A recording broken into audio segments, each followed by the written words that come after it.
Assalamualaikum warahmatullahi wabarakatuh.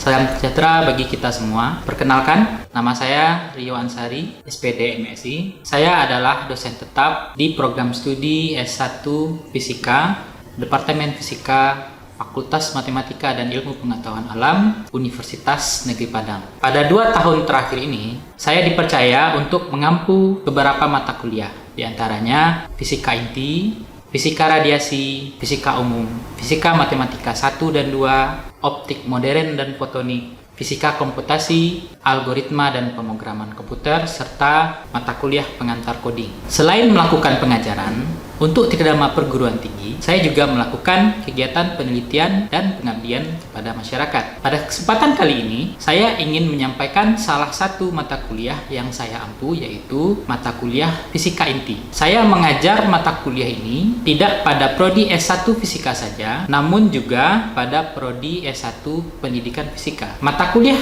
Fisika Inti ini adalah mata kuliah yang saya ampu pada semester ganjil di program studi S1 Pendidikan Fisika dan pada semester genap program studi S1 Fisika, di mana bobot mata kuliah ini adalah 3 SKS. Mata kuliah Fisika Inti ini adalah salah satu mata kuliah wajib dari program studi dan penting untuk dipahami oleh mahasiswa sebagai dasar untuk memahami struktur maupun karakteristik material ataupun benda-benda yang ada di sekitarnya, serta untuk memahami salah satu bentuk energi alternatif yang ramah lingkungan dan berpotensi besar bagi kehidupan manusia di masa yang akan datang. Adapun capaian pembelajaran dari mata kuliah Fisika Inti ini adalah mahasiswa dengan penuh kesadaran dan tanggung jawab diharapkan mampu mengimplementasikan pengetahuan tentang konsep-konsep fisika klasik dan fisika modern melalui identifikasi sifat-sifat fisis dari suatu sistem fisis. Sedangkan capaian pembelajaran dari mata kuliah Fisika Inti ini adalah mahasiswa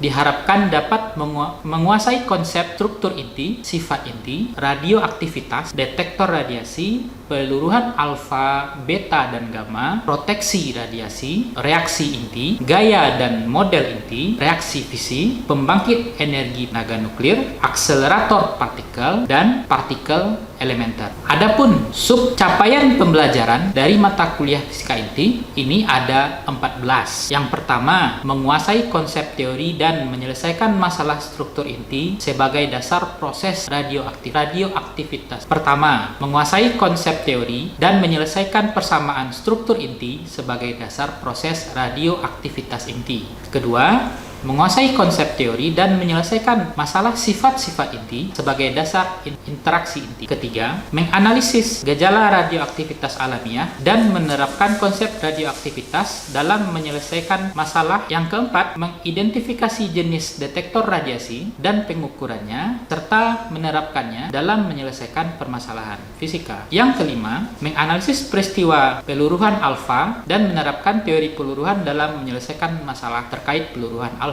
Yang keenam, menganalisis peristiwa peluruhan beta dan menerapkan teori peluruhan dalam menyelesaikan permasalahan terkait peluruhan beta. Yang ketujuh, menganalisis peristiwa peluruhan gamma dan menerapkan teori peluruhan dalam menyelesaikan masalah terkait dengan peluruhan gamma. Yang kedelapan, menganalisis proteksi radiasi dan penerapannya dalam menyelesaikan masalah radiasi serta mendiseminasikan hasil kajian dalam bentuk laporan yang sesuai. Yang kesembilan, mendeskripsikan reaksi inti dan proses yang menyertainya, menganalisis reaksi-reaksi inti dan proses yang menyertainya. Yang ke-10, mendeskripsikan gaya-gaya inti dan mengklasifikasikan model-model inti. Ke-11, mendeskripsikan fisi nuklir dan proses yang menyertai. Ke-12, menganalisis proses pembangkitan energi nuklir sebagai suatu alternatif sumber energi. 13, menganalisis proses kerja akselerator partikel dan penggunaannya dalam reaksi inti. Yang ke-14, mengidentifikasi jenis-jenis dari partikel elementer. Adapun beberapa referensi yang dapat digunakan oleh mahasiswa pada mata kuliah ini diantaranya adalah buku fundamental karangan Atampe Arya, kemudian buku Nuclear Physics karangan Kaplan. Yang ketiga, buku konsep fisika modern karangan Arthur Beiser yang diterjemahkan oleh T. Hao Liong. Yang keempat, buku Introductory Nuclear Physics karangan dari Crane. Dan yang terakhir adalah sumber-sumber lain yang berkaitan dengan topik perkuliahan yang dipelajari sepanjang semester. Adapun sistem pembelajaran dari perkuliahan ini dilakukan dalam 16 kali pertemuan, yang mana terdiri atas 14 kali pertemuan tatap muka untuk kegiatan pembelajaran, 1 kali untuk pertemuan ujian tengah semester, dan 1 kali untuk pertemuan untuk ujian akhir semester. Bentuk penilaian dari mata kuliah ini diantaranya adalah untuk tugas itu memiliki bobot 10%, untuk ujian tengah semester bobotnya 20%, untuk ujian akhir semester bobotnya 20%, penugasan studi kasus dan partisipasi aktif dari mahasiswa selama perkuliahan bobotnya 15%, dan yang terakhir adalah tugas tim best project yang dikerjakan mahasiswa dalam tim itu diberi bobot 35%. Nilai akhir yang diperoleh oleh mahasiswa nantinya akan dikonversi dalam bentuk nilai mutu, yaitu dalam bentuk A, A-, B+, B, B-, C+, C, C-, D, dan E. Untuk lebih jelasnya, marilah saksikan video pembelajaran berikut ini. Baik, Assalamualaikum warahmatullahi wabarakatuh. Waalaikumsalam warahmatullahi wabarakatuh. Oke, selamat siang semua. Siang, Pak. Udah apa ya? Udah makan? Sudah, Pak. Oke, sudah bisa kita mulai kuliahnya? Sudah, Pak. Bapak cek dulu kehadirannya.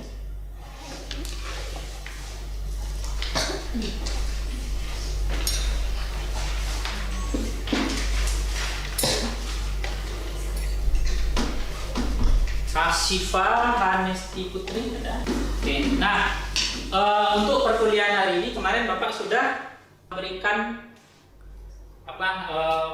bahan perkuliahannya di e-learning ya, di Smile ya, sudah diambil? Sudah. Mana bisa dilihat mana? Nah, oke, udah ya. Kemudian kemarin juga Bapak sudah meminta untuk membentuk kelompok. Sudah membentuk kelompok. Berapa? Kemarin 3 kelompok ya? Iya, Pak. 3, sudah ya. Oke, baik. Jadi sesuai dengan yang sudah disampaikan di minggu kemarin dan juga sudah diberikan tugas untuk membaca, hari ini kita akan membahas tentang struktur dari inti. Jadi sebelumnya untuk di mata kuliah sebelumnya yang saudara juga sudah membahas kan di fisika modern, ya. Kemudian di perhitungannya juga sudah dibahas. Di topik yang akan kita bahas sekarang adalah tentang struktur inti. Pertama kita lihat dulu ya, mata kuliah kita adalah fisika inti. Kalau dalam bahasa Inggrisnya apa? Nuclear physics. Ya, nuclear itu artinya inti. Jadi yang sudah dipelajari sebelumnya ini sudah didapatkan dari kimia ya, di kimia umum kan ya, sudah bahas juga untuk struktur atom termasuk orbital elektronnya ya, pelit 1, pelit K, L, M, N, berapa jumlah elektronnya dan lain-lain. Sudah dibahas, itu adalah untuk atom. Sedangkan di perkuliahan ini nanti kita akan membahas tentang intinya saja ya, sesuai dengan yang nama mata kuliahnya ya kan, fisika inti. Nah, intinya nanti yang akan kita bahas ada cukup banyak. Saudara bisa cek secara keseluruhan seluruh materinya di RPS yang sudah Bapak bagikan. Sekarang kita lihat untuk struktur intinya seperti apa. Nah, diharapkan nanti ini untuk capaian perkuliahan. Jadi diharapkan nanti saudara setelah berkuliah untuk topik yang struktur ini ya. Ini secara umum ya, ini untuk fisika intinya. Jadi diharapkan nanti saudara mampu mengimplementasikan pengetahuan tentang konsep-konsep fisika klasik dan fisika modern melalui identifikasi sifat fisik dari suatu sistem fisis. Kemudian untuk capaian pembelajaran mata kuliahnya ya, setelah keseluruhan perkuliahan diikuti nanti saudara diharapkan bisa menguasai konsep dari struktur inti ya, akan kita bahas. Kemudian sifat inti, radioaktivitas, detektor radiasi, peluruhan alfa, beta, gamma, kemudian proteksi radiasi, reaksi inti, gaya dan model inti, kemudian reaksi fisi, pembangkit energi nuklir atau PLTN, kemudian akselerator partikel, dan terakhir adalah partikel elementer. Untuk yang topik sekarang yang untuk struktur, dan dapat juga menyelesaikan permasalahan terkait dengan struktur dari inti atom. Di dasar nanti kita membahas tentang radioaktivitas dari intinya.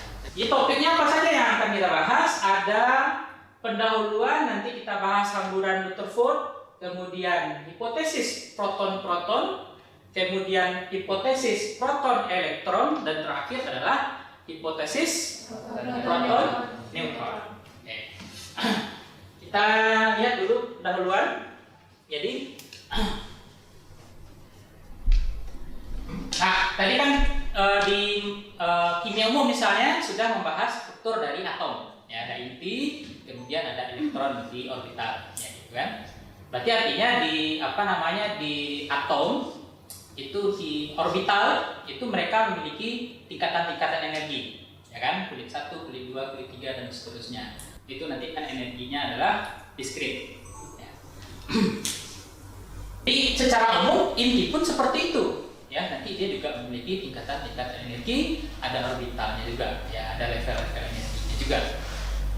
Jadi ada kemiripan ya dengan struktur atom. Ya, beda ya, bedakan ya struktur atom dengan struktur inti. Ya. Tapi ada kemiripan sama. Kemudian inti atom juga dia mematuhi atau mengikuti hukum-hukum dari fisika kuantum. Jadi dia lebih spesifik ke fisika kuantum.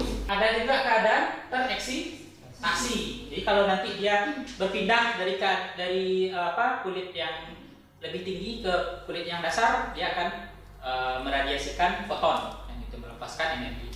Nah, di inti juga seperti itu bahasanya. Jadi mirip. Jadi ada kemiripan antara atom dengan intinya bahasanya. Jadi Rutherford ini dia adalah penemu dan pengusul dari konsep waktu baru. Kemudian nanti keluruhan radioaktif. Beliau juga adalah penemu dari radiasi alfa dan beta. Nah, yang menjadi dengan asumsi awal bahwa bentuk atom itu ya kuantismis. Jadi kalau seandainya si atom itu kita tembak atau ditembaknya oleh Rutherford tadi dengan proyektil alfa atau partikel alfa, inti helium, ya, kalau ditembak seharusnya dia lewat saja, ya katanya. Kenapa? Karena partikel alfa itu kan nanti dia bermuatan positif, ya. Tapi positifnya 2+, jadi cukup besar. Itu adalah proses munculnya teori atom Rutherford, ya, dan dia memperkenalkan adanya inti atom. Ya. Nah, selanjutnya muncul pertanyaan, inti itu isinya apa? Ya kan? Apa saja sih isinya inti itu?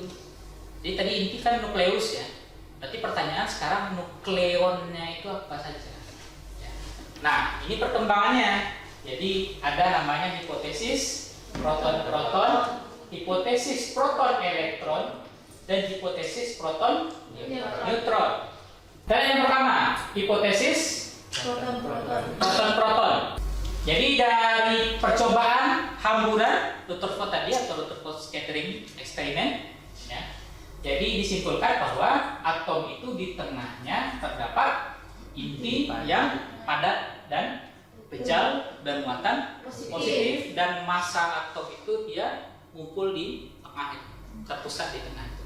Ya, dominasi massa itu di sana. Apa kelemahannya? Pertama, tidak cocok ternyata antara nilai massa dari suatu atom unsur dengan jumlah protonnya tadi. Tidak cocok. Kemudian tidak cocoknya bentuk interaksi antar partikelnya. Nah, ini pertanyaan, kira-kira kenapa? Nah, silakan diskusikan ini di kelompok. Jadi jumlah proton yang jumlah sedangkan jumlah untuk menentukan jumlah massa 12 dibagi jumlah proton ini, maksudnya ini massa proton itu 1.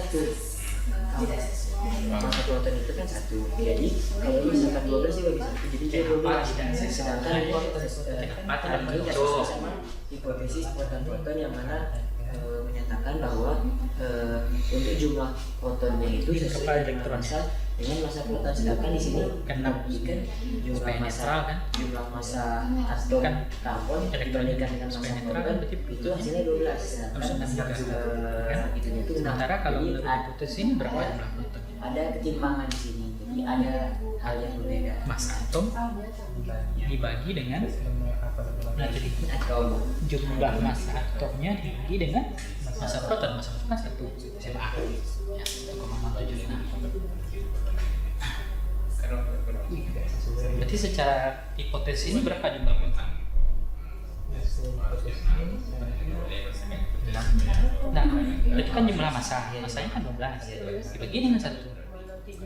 Berarti sesuai dengan hipotesis ini seharusnya di inti atomnya berapa buah protonnya? 12 ya, mungkin 12 kan? Ternyata faktanya harusnya netral berarti harus menang, nggak cocok.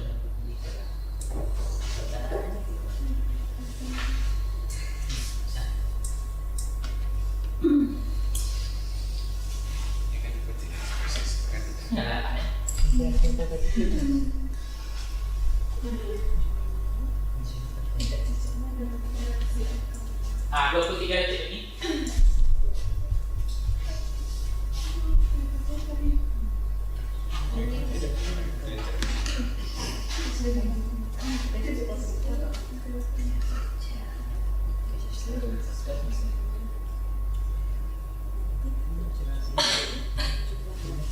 coba buat argumennya ini, kenapa tidak cocok dan kenapa bentuk artikelnya juga ada interaksi antar partikel juga.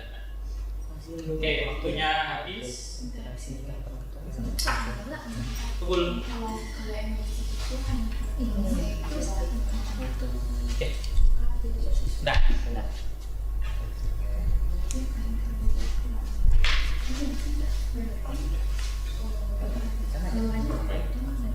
Interaksi Di kan sama. Ada satu elektron dan satu proton. Tapi jika kita hitung pada atom berat, contohnya karbon, tadi kan sudah didapatkan bahwa nilai massa atom itu kan 12. Sementara untuk nilai massa protonnya kan 6. Kalau untuk hipotesis proton itu kan tadi katanya jumlah protonnya itu sesuai dengan jumlah massa atom dibagi dengan massa proton. Ini ya. Ya. Jumlah protonnya Sesuai dengan jumlah massa atom dibagi dengan massa protonnya. Oke, kita lempar kelompok 1. Nah, atom hidrogen, jadi kan karena itu atomnya masih kecil, jadi masih kita dapat simpulkan untuk hipotesis proton itu masih bisa cocok gitu Pak. Namun ketika kita bandingkan untuk atom yang lebih berat seperti atom karbon gitu Pak, contohnya itu dimana jika kita ingin menentukan sebuah jumlah protonnya itu jumlah massa atomnya, yang mana kita tahu jumlah massa atom karbon itu kan 12 Pak. kelompok 3 mau menambahkan? Atomnya kan 12 dan nomor atomnya kan 6. Nah, untuk supaya atom tersebut stabil seharusnya proton dan elektronnya berjumlah 6 dan 6. Ya. Nah, tapi setelah menggunakan teori proton tadi, itu didapatkan jumlah protonnya itu 12. Nah, tidak sesuai dengan untuk keadaan stabil karbonnya tadi. Yang seharusnya kan Ya, berarti kalau karbon nomor atomnya 6, nomor massanya 12, berarti kan elektronnya 6, berarti supaya netral kan protonnya harus 6. Ya kan? Orang zaman itu karena proton sudah diperkenalkan, orang sudah tahu proton. Ya, berarti dia kalau memang intuisinya proton, berarti protonnya harusnya 6 supaya netral. Tapi kalau menurut aturan hipotesis ini berarti nomor massa dibagi dengan massa protonnya 12 bagi 1, berarti ada 12 proton di dalam intinya. Nah, cocok secara muatan ya, muatan. Berarti kan kelebihan jadinya positifnya 12, negatifnya 6. Tuh. Oke ya. Oke, lanjut. Yang kalau yang dua ini apa kira-kira? Kelompok mana?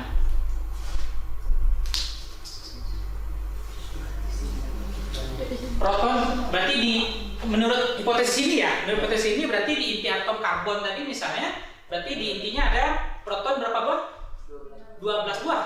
menurut hipotesis ini. Ya, ada 12 buah. Berarti di inti itu ada proton yang muatannya positif 12 buah. Dan sementara positif sama positif interaksi kan? Ya, interaksinya adalah Coulomb kan itu ya, interaksi Coulomb. Ya, muatan positif dengan muatan positif akan tolak menolak. Mungkin tidak inti atomnya stabil. Tidak. Ya. Pasti buyar gitu ya, pasti buyar karena yang ada hanya gaya tolak, tidak ada gaya tarik. Sementara untuk mengikat ya partikel itu terus ada gaya tarik ya, yang saling menarik partikelnya supaya dia terikat tetap berada di tengah. Gitu kan. Ya, jadi poin kedua seperti itu. Ini tidak cocok juga dengan bentuk interaksinya. Bisa ya? Oke. Kita lanjut yang kedua, hipotesis proton elektron. Nah, jadi hipotesis proton elektron ini dia mendasarkan kepada penemuan sinar beta atau radiasi beta pada tahun 1899 dan juga sudah disepakati dan sudah diakui oleh para ahli atau ilmuwan bahwa radiasi beta ini memang berasal dari inti atom. Ya. Beda dengan radiasi transisi. Ya. Jadi ketika elektron dari berpindah kulit ya, dari yang kulit terluar ke dalam, dia juga akan memancarkan partikel atau ini ternyata itu foton ya. Nah, ternyata ini elektron ini bukanlah sinar beta ini berasal dari radiasi inti. Bahwa radiasi beta itu adalah elektron. Dan sudah disepakati juga bahwa radiasi beta itu berasalnya dari inti atom kan? Ya. Makanya muncullah hipotesis proton elektron. Ini kan berarti orang berpikir bahwa jangan-jangan di inti atom ini ada elektron, buktinya ada radiasi beta. Radiasi beta itu kan artinya inti atom memancarkan elektron, menembakkan elektron, ya, meradiasikan elektron. Oh, jangan-jangan di inti itu ada elektron. Muncullah pemikiran seperti itu, ya. Itu yang menjadi dasar hipotesis dari proton elektron.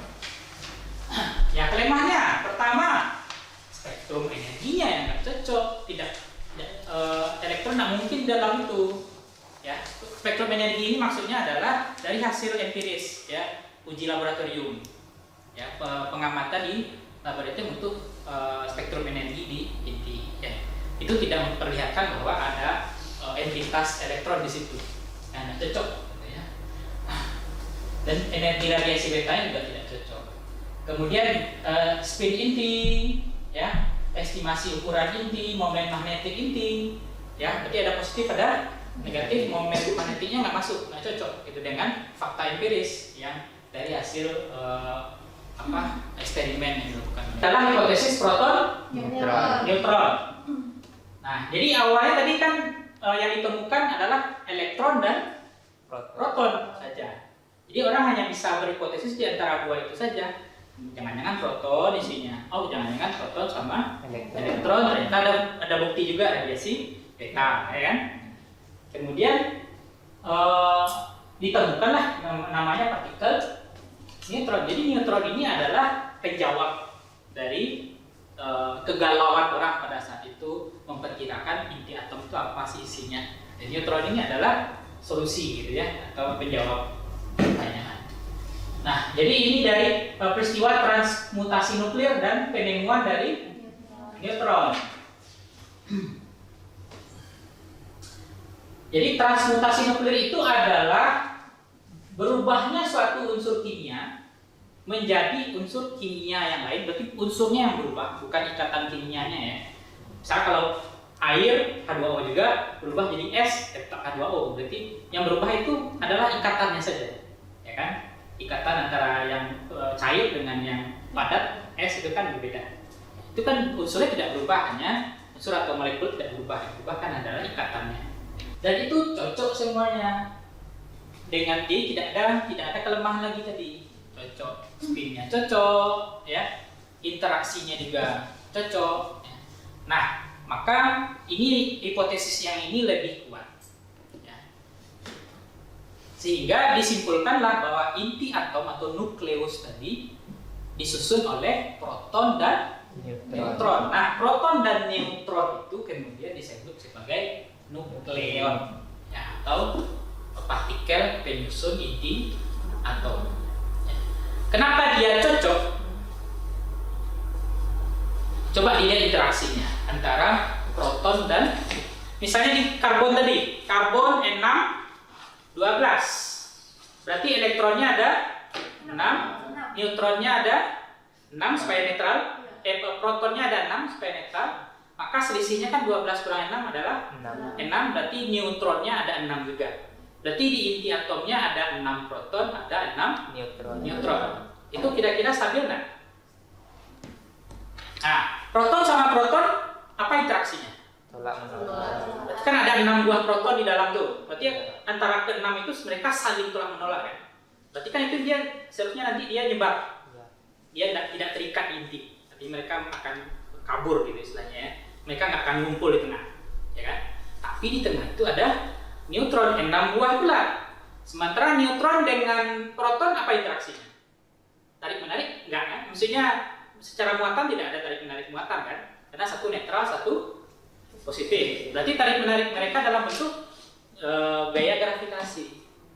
Mereka punya massa sama massa ada tarik menarik. Nah, si neutron ini tadi disampaikan massanya agak lebih besar sedikit dari proton. Nah, itulah jadi proton sama proton dia tolak menolak, dia misah kan itu. Tapi ditarik lagi oleh si neutron ke tengah. Nah, jadi mereka bisa stabil di tengah. Ya, terjawab tadi masalah kestabilan intinya. Ya, berarti hipotesis inilah yang lebih umum diterima. Tapi kenapa namanya hipotesis? Karena belum terbukti kan. Nah, terbuktinya nanti karena teknologi kita belum sampai untuk melihat betul ke inti itu siapa sih isinya. Baru fakta-fakta eksperimen saja. Fakta-faktanya memang lebih merujuk bahwa inti atom itu isinya proton dan neutron. Itu strukturnya terdiri atas apa?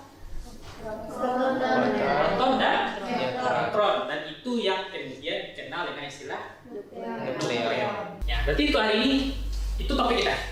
Nah, cukup jelas ya. Nah, nanti cek tugas yang ada di e-learning. Coba masukkan, ada tugas baca sama tugas diskusi kelompok lagi. Ya. Kemudian pelajari juga materi minggu depan tentang sifat inti. Nanti kita akan bahas lagi untuk sifat-sifatnya lagi. Karena kita sudah dapat kesimpulan kan untuk strukturnya. Jadi nukleon itu apa sebenarnya? Jadi inti itu terdiri atas apa sebenarnya? Oke ya? Oke. Kalau tidak ada lagi pertanyaan, kita cukupkan pertemuan kita untuk hari ini. Ya, kalau masih ada pertanyaan lanjutan setelah ini bisa hubungi di grup kelas. Ya, nanti kita sambung diskusinya di situ kalau masih ada. Oke, kalau tidak ada, kita cukupkan pertemuan ini. Ya, sekian. Assalamualaikum warahmatullahi wabarakatuh. Waalaikumsalam warahmatullahi wabarakatuh. Sekian video pembelajaran dari saya. Semoga dengan adanya video ini dapat menjadi pertimbangan yang baik dalam proses penilaian PDD KTPT Sertifikasi Dosen Gelombang 1 tahun 2025 ini. Akhir kata saya ucapkan terima kasih. Wassalamualaikum warahmatullahi wabarakatuh.